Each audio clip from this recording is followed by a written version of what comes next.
myself. I can't help it.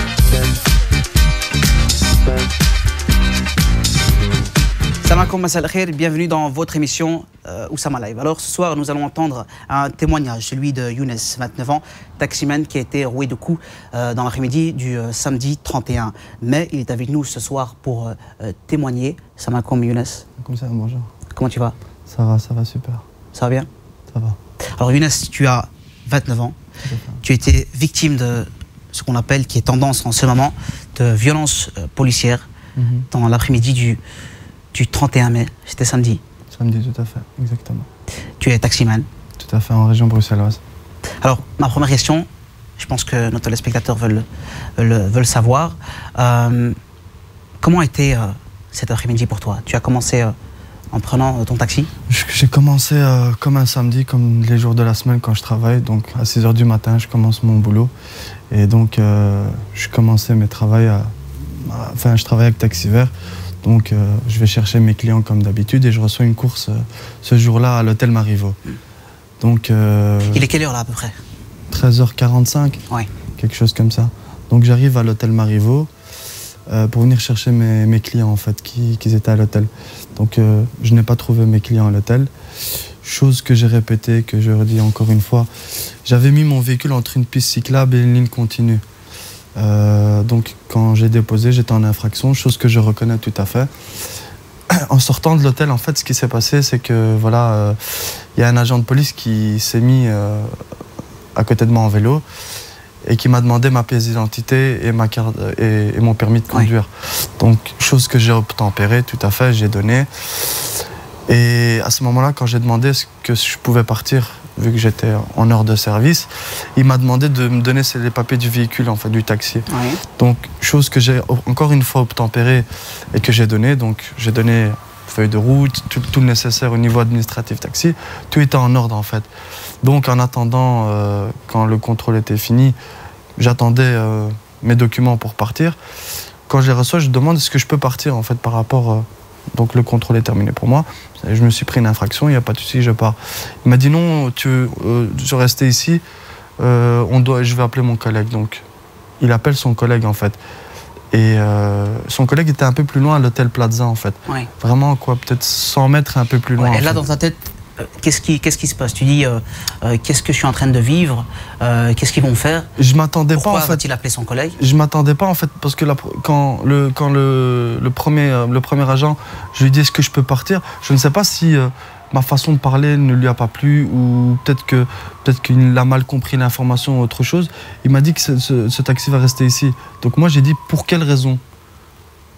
Après, à ce moment-là, il a téléphoné à son collègue. Son collègue qui est arrivé, lui, il est arrivé en vélo avec une matraque ouverte déjà. Donc, il n'y avait pas une intention de discuter avec moi. Il n'y avait pas une intention de vouloir... déjà, je ne voyais pas où il était, où le conflit, tout simplement, en fait. Donc, quand le deuxième agent est venu, il y a eu une intercation directe, en fait. Je vais te prendre ton taxi et tu vas te mettre contre le mur. Chose que je dis, que je répète encore une fois. C'est les propos de... Ça, c'est le propos du deuxième agent, en fait. Avec sa matraque. Voilà, avec sa matraque. Donc, moi, je pose la question, je dis, monsieur, pour quelle raison vous allez prendre mon taxi? Moi, je vais vous prendre votre taxi. Donc, moi, je lui ai demandé tout simplement, gentiment et poliment, pour quelle raison? Bon, chose que je n'ai pas eue. Tout ce qu'il voulait savoir, c'est que je me tête contre le mur. Donc moi, ce que j'ai demandé, et c'est vrai, je le dis honnêtement, c'est que j'ai dit, écoutez, monsieur l'agent, il y avait du monde qui commençait à se regrouper. J'ai demandé gentiment et poliment, si vous devez me contrôler, il n'y a pas de souci, prenez-moi au commissariat, je stationne mon véhicule et je viens avec vous. Chose que j'ai demandé, je ne sais pas ce que je pourrais demander de plus en fait par rapport à ça. Mais me mettre autour de tout le monde, me contrôler tout en sachant que je travaille et que je suis venu chercher un client devant un hôtel, c'était pas une infraction qui était proportionnelle. Donc à ce moment-là, il y a eu un début de conflit entre moi et cet agent-là. Donc ça a commencé à pousser. Moi j'ai pris peur, je vous le cache pas. J'ai pris peur, j'ai commencé à reculer.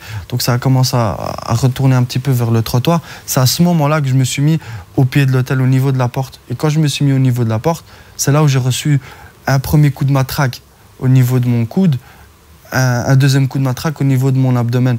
Donc moi, quand je me suis fait contrôler, moi je trouvais pas bon. Après, on m'a pris au commissariat quand il y a eu des renforts qui sont venus. Quand les renforts sont arrivés, moi, comme je l'ai dit, je suis parti avec eux parce que je me sentais plus en sécurité avec cette patrouille-là que ces gens-là, parce que pour moi, il a perdu son sang-froid tout simplement. Ouais. Tout simplement. Donc, cet agent-là, est-ce qu'ils vous ont frappé à deux?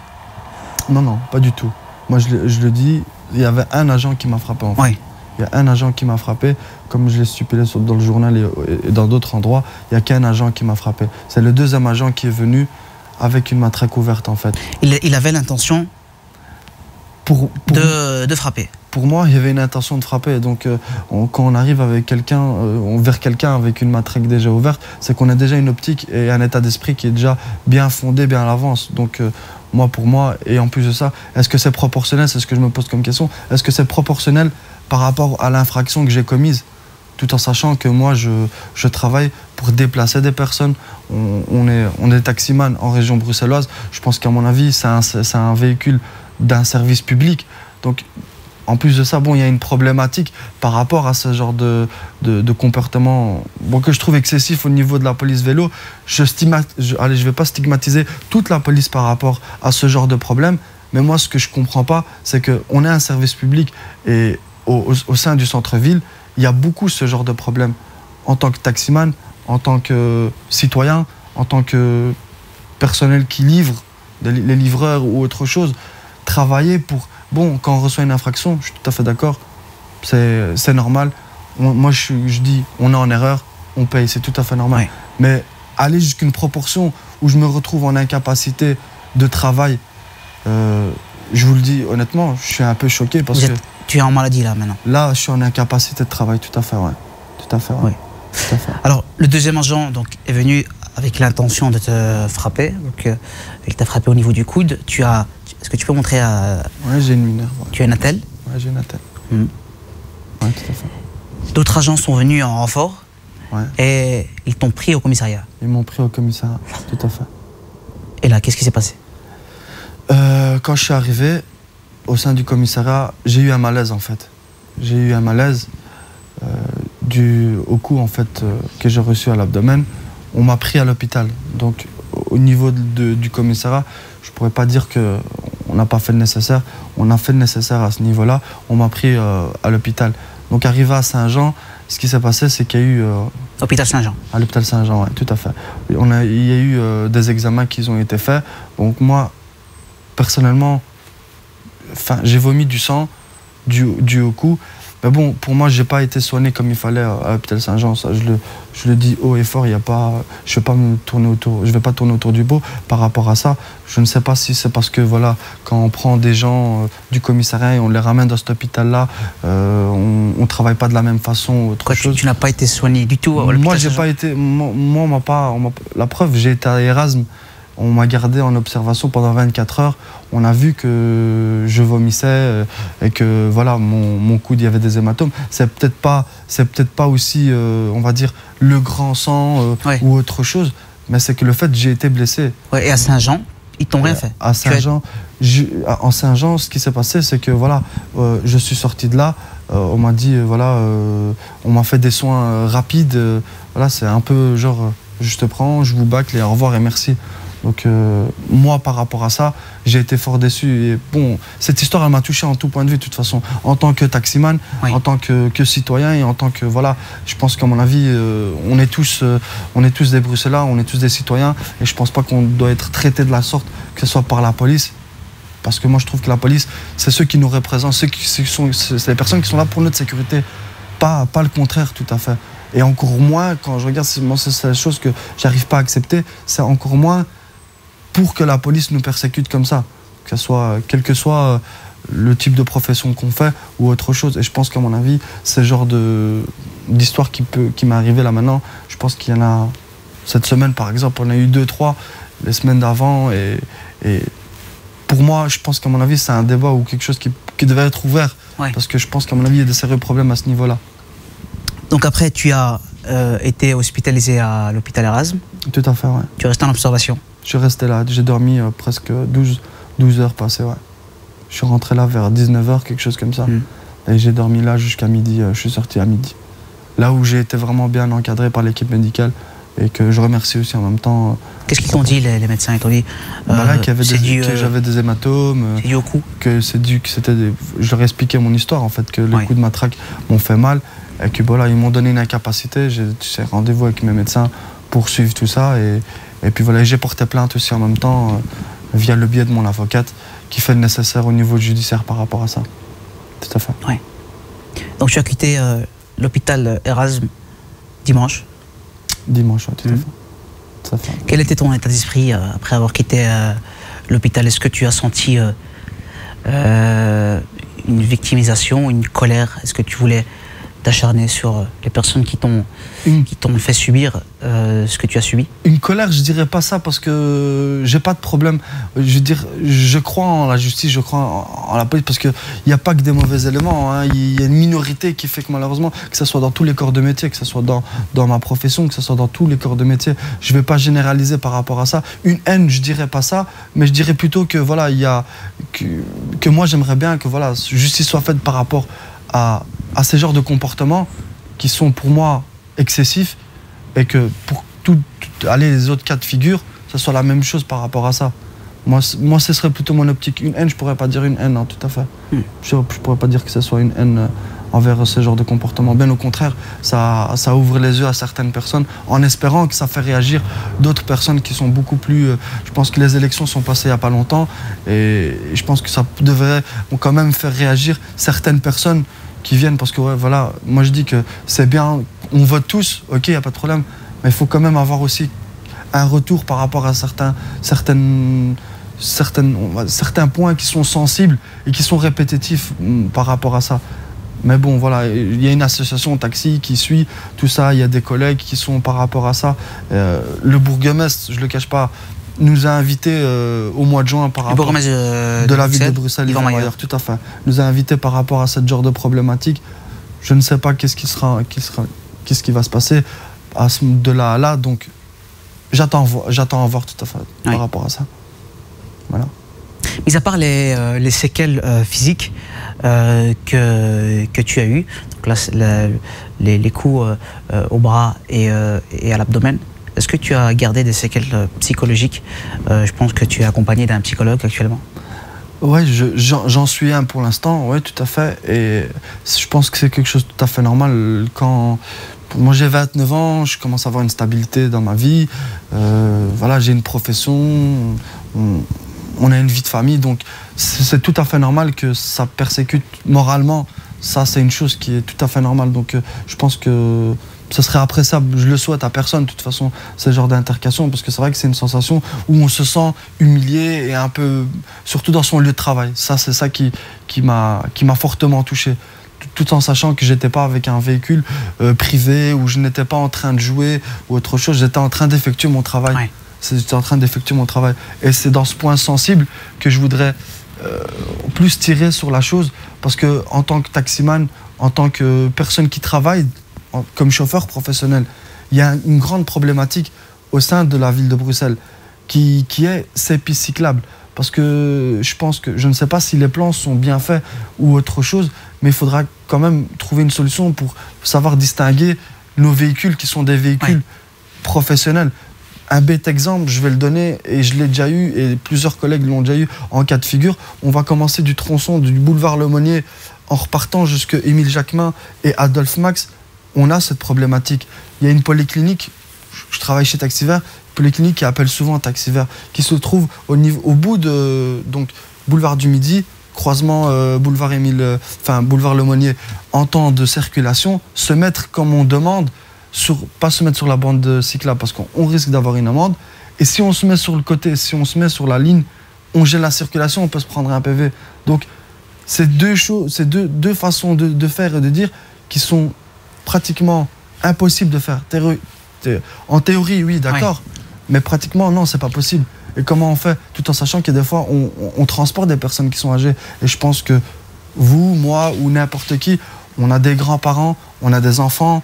Je suppose que si c'est déjà arrivé à n'importe qui, qu'on téléphone pour demander de déposer son enfant, moi je préfère que mon enfant soit déposé, si j'habite au 12, qu'on ne me le dépose pas au 24 parce que la police ou autre chose nous a chassés et qu'on ne sait pas faire autrement. Et il y a plein de cas de figure. On ne sait pas stationner dans un stationnement taxi pour aller chercher le client, tout en sachant qu'on est une capitale européenne, on est la capitale de l'Europe où la diversité, et on est une capitale quand même où on représente quand même Bruxelles et l'Europe en même temps. Donc on doit savoir servir notre travail. C'est un peu le coup de gueule de tous les taximans, ça.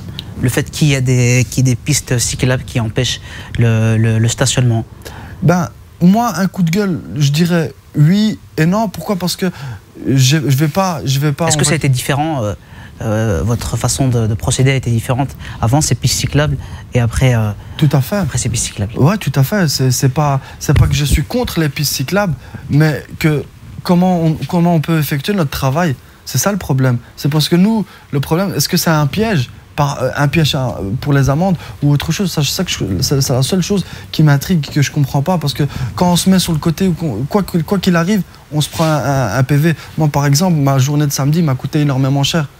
Que ce soit, j'arrive, on va clôturer le bilan de ce samedi-là. Moi, j'en suis plus ou moins peut-être à 350 €, tout en sachant que je me réveille tous les jours à 6 h du matin et je travaille du lundi au samedi. Chose que pour moi, je ne conçois pas. Il y a des choses qui devraient être pas trop... C'est pas proportionnel au fait de l'infraction que j'ai fait déjà de 1 et de tout ce qui va comme problématique au sein de la ville de Bruxelles par rapport à cette piste cyclable et surtout par rapport à la police vélo, qui est vraiment persécutante par rapport à ça. Et c'est ce que tu diras au bourgmestre de Bruxelles, Yvan Mayer? Je le dirai, tout à fait, oui. Tout à fait. Cette problématique de piste cyclable? Cette problématique de piste cyclable, parce qu'on doit fournir sur tout le réseau du centre-ville, il y a énormément d'hôtels. Et quand il y a des meetings, quand il y a des expositions, on fait comment? Et des fois, ça arrive qu'il y a 5-6 taxis qui sont appelés pour le même hôtel. Il faut trouver 5-6 places pour les taxis. Ou sinon, il faut mettre 5-6 taxis derrière une ligne continue et bloquer la circulation, tout en sachant que la mobilité est très très dure. Et c'est très difficile de se déplacer sur Bruxelles. En plus de ça, il n'y a pas que les taxis. Il y a d'autres personnes qui livrent sur Bruxelles, que ce soit des sociétés, les magasins et plein de choses comme ça. On fait comment? Ça, c'est un grand problème au niveau de la mobilité. Moi, je trouve que ça, c'est un grand problème. Et c'est pour ça que je le fais passer via le biais de ce message-là, en disant, voilà, moi, ce qui me concerne, je laisse la justice le faire. Mais après, il faut trouver quand même pour que ça ne se reproduise plus et qu'on n'a plus ce problème-là. Voilà, tout simplement. Tu en veux à qui, Younes, personnellement? Est-ce que tu en veux à l'agent qui t'a roué de coups? Ou tu en veux aux autorités qui ont fait de cette piste cyclable le lieu où a lieu cette violence policière? J'en veux à l'agent. Oui, pourquoi? Parce que sa méthode n'a pas été la bonne. Est-ce qu'il a une appréhension par rapport au taxi ou autre chose? Parce que moi, je ne fais pas de cas de figure. C'est pas parce que voilà, j'ai eu ce problème aujourd'hui que demain, j'aurai un problème avec un policier, je réagirai de la sorte ou autre chose. Non, pas du tout. Parce que je sais pas, j'ai quand même une certaine maturité et un certain mode de vie. Et voilà, je respecte la législation et je réponds à mes droits civiques, ce qui est tout à fait normal en tant que Belge et Bruxellois vivant à Bruxelles. C'est tout à fait normal pour moi. Et non, je vais pas stigmatiser, non, je dirais pas ça. Je dirais pas ça. Non, en tout cas, tu reconnais l'infraction? Je reconnais, tout à fait. Tout à fait, je reconnais. Moi, je le dis, je le répète encore une fois, je reconnais l'infraction, mais est-ce que le fait de... Est-ce que c'était proportionnel? Pas du tout, pour moi, non, pas du tout. Et qu'est-ce qui me justifie de vouloir me prendre mon véhicule qui était en ordre? C'est ça que j'ai pas compris. C'est la seule chose que j'ai pas compris. Parce qu'on est policier. Je sais pas. C'est ce qui m'a intrigué le plus dans cette histoire, tout à fait. Alors Younes, tu es ici pour témoigner et je te remercie pour le courage que tu as ce soir, parce que c'est pas facile de faire après ce que tu as subi le week-end dernier, une télévision. Tu es sorti de ce week-end comment? Avec quel état d'esprit? Tu as directement... Est-ce que c'est toi qui as contacté la presse écrite, ou tu as vu directement un silence ou un rejet par rapport à ça? Non, dans les domaines sociaux, j'ai beaucoup d'amis, donc je connais beaucoup de monde. Ouais, parce que ton objectif, excuse-moi de te couper, c'est pas pour faire, tu l'as précisé dans la presse, pas pour faire le buzz, mais plutôt pour dénoncer, voilà, et ouvrir le débat sur cette problématique-là. Sur cette problématique-là, tout à fait. Moi, tu as sollicité plusieurs presses différentes. On m'a contacté, tout à fait, et c'est vrai que voilà, j'ai donné, l'ADH a pris, on va dire, l'exclusivité du problème, qu'il a publié, parce que moi je ne cherchais pas à faire le buzz, tout simplement. Moi je cherchais tout simplement à faire réagir certaines personnes, et bon, voilà, quand c'est passé à l'ADH, on m'a contacté, et on a essayé de comprendre le pourquoi et le comment, et quel était mon état d'esprit par rapport à ce genre de problématique. Parce que bon, voilà, la bavure policière, je pense qu'à mon avis, je ne serais peut-être pas le premier, pas le dernier, parce qu'il y en aura toujours, comme je le dis encore une fois. Et cette problématique, je pense qu'à mon avis, s'il n'aurait pas eu ce genre de problème par rapport à notre profession, je ne sais pas si j'en serais là, à ce jour-là, avec cette problématique, en fait. Donc, si on reconnaîtrait certaines... Parce que bon, c'est vrai que j'étais pas en train de prendre un café ou autre chose, j'étais en train de travailler. C'était ça qui m'intriguait le plus en fait par rapport à ça. Et je pense qu'à mon avis, si on est reçu par le bourgmestre, c'est qu'à mon avis, il a tendu l'oreille. Bon, espérons qu'il y aura des actions et des faits qui seront effectués par rapport à cette problématique-là. Et donc tu es ici pour dénoncer, ouvrir le débat sur ces violences policières. Violence policière, c'est un terme qui est très tendance en ce moment, tu n'es pas le seul. Il y a eu Hassan, 17 ans, donc le 27 mai, c'était vendredi, qui a été roué de coups au commissariat de police. Et aussi, il y a eu 2 jeunes molenbeekois du lundi 2, enfin de la nuit du 2 au 3 mai, 2 jeunes déclarent avoir été violentés par 7 policiers de la zone ouest de Molenbeek. Donc, beaucoup de violences policières ces derniers temps. Tout à fait, oui. C'est dû... Est-ce que tu as l'impression, c'est dû à quoi, cette violence policière? Est-ce que tu ressens les policiers plus énervés qu'avant? Ou peut-être moins formés? Est-ce que la formation des policiers est à remettre en cause? Je pense qu'à mon avis, je pense, hein, parce que j'ai vu dernièrement une vidéo sur le bourgmestre de la ville de Bruxelles qui parlait à ce sujet-là. Il a été interviewé sur TV Bruxelles. Je pense qu'à mon avis, il y a des formations qui doivent être refaites. Pourtant, ils ont des formations beaucoup plus poussées au niveau des gestions de conflits, donc à mon avis, et la gestion de stress. Donc moi, je ne me permettrais pas de plus tirer sur la discussion parce que je ne connais pas trop le domaine. Mais c'est vrai que quand on regarde, tout à fait, ouais, c'est vrai, ça interpelle les gens. Ça interpelle les gens, c'est ce genre d'agression, que ce soit verbal ou que ce soit physique. Hein. Et parce que ce n'est pas rien. On peut dire, oui, c'est peut-être un fait, un cas sur 100. Mais là, il y a quand même 3 violences policières en une semaine, en quelques jours même. Tout à fait, tout à fait. Donc c'est un... Je veux dire, c'est pas anodin. C'est pas anodin, non, ouais. Tout à fait. C'est pas anodin.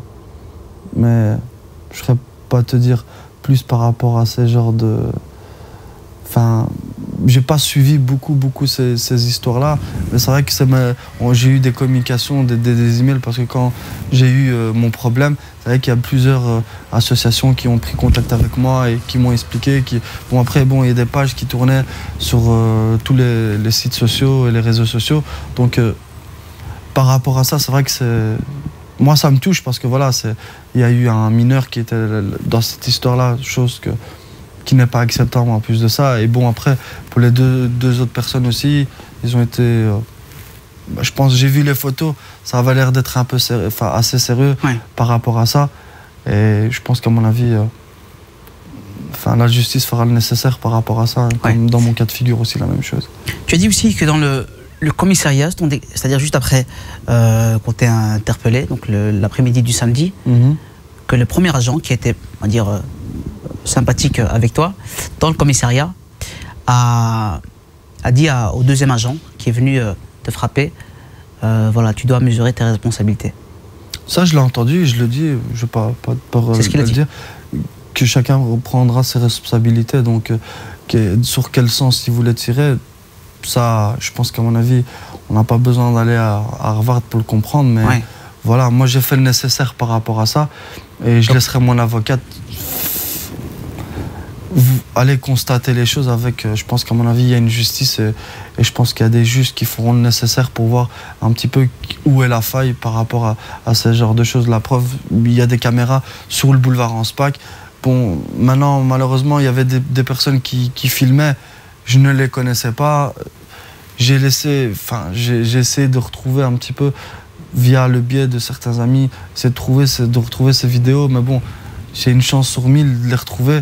Si je les retrouve, ça serait un avantage pour moi par rapport à mon audience que mon avocate va effectuer, par rapport à d'autres choses. Ce serait une pièce importante dans le dossier. Tout à fait, ouais. pour ton avocat. On peut lancer cette annonce hein, si vous reconnaissez, si vous avez été présent dans cette altercation entre Younes et cet agent de police. C'était dans l'après-midi du 31 mai. Si vous avez filmé, si vous avez des photos, des documents, n'hésitez pas à contacter l'émission directement Younes Sebay. Voilà. Younes, qu'est-ce qu'on peut te souhaiter à part courage et bon rétablissement? Je pense qu'à mon avis, je te remercie déjà de m'avoir accepté dans ton plateau. Avec plaisir, avec plaisir. Tu m'as sollicité, j'étais pas au courant de l'histoire, comme ça, voilà, il y a la plus grande transparence ici entre les téléspectateurs et nous. Et j'ai vu, on s'est appelé, et tu m'as raconté ton histoire. C'était une histoire qui est peut-être, qui devait, je veux dire, ouvrir le débat, puisque il y a pas mal de violences policières, même si tu as précisé que voilà, il ne faut pas stigmatiser tous les policiers, puisque il y a des très bons policiers qui font leur métier. Tout à fait, et je pense qu'eux-mêmes en ont ras-le-bol de ces violences-là, de ces petites altercations qu'il peut y avoir, parce que ça leur met dans le même sac. Donc voilà, je pense que voilà, c'est le message de Younes. Message, tout à fait, ouais. Il ne faut pas stigmatiser Younes. Je te souhaite un bon rétablissement. J'espère que tu vas récupérer ton bras. Peut-être tu reviendras ici dans une prochaine émission avec un grand sourire. Et on fera peut-être une émission beaucoup plus joyeuse. Voilà. Merci beaucoup. Merci beaucoup Younes. Est-ce que tu as un message pour nos téléspectateurs? La caméra juste en face. Je remercie tous ceux qui m'ont soutenu, mes amis, ma famille et toutes les personnes qui sont mes collègues, et en espérant qu'on va essayer de changer un petit peu par rapport à notre profession déjà. Et il faut qu'on se tienne tous coude à coude par rapport à ce genre de problématiques. Je pense qu'à mon avis, si ça arrive, si ça aboutit à quelque chose, je pense qu'à mon avis, on aura peut-être changé déjà quelque chose par rapport à notre profession, par rapport à ça, tout à fait. Merci Younes d'avoir été avec nous. Merci beaucoup. Merci à vous, chers téléspectateurs et téléspectatrices, de votre fidélité. On se donne rendez-vous dans la prochaine édition d'Oussama Live. D'ici là, portez-vous bien. Wassalamu alaikum wa rahmatullahi wa barakatuh.